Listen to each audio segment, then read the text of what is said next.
రాష్ట్రపతి ద్రౌపది ముర్ము హైదరాబాద్లో 2 రోజుల పర్యటనకు రానున్నారు. ఇవాళ మధ్యాహ్నం 1:20 బేగంపేట విమానాశ్రయానికి చేరుకోనున్నారు. ఆమె రాష్ట్ర గవర్నర్తో పాటు సీఎం, మంత్రులు, అధికారులు స్వాగతం పలుకుతారు. అనంతరం రోడ్డు మార్గంలో రాష్ట్రపతి రాజ్భవన్కు చేరుకుంటారు.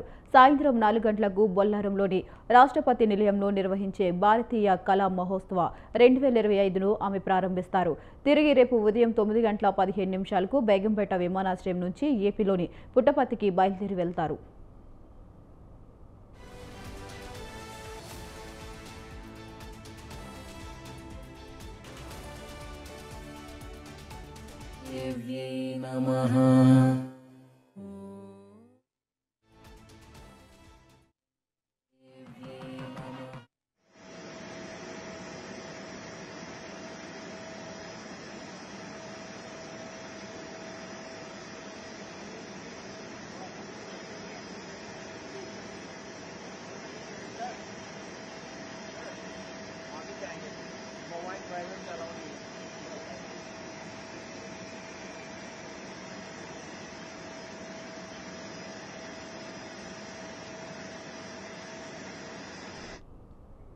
రాష్ట్రపతి ద్రౌపది ముర్ము 2 రోజుల పర్యటన నిమిత్తం గురువారం తిరుమల చేరుకున్నారు.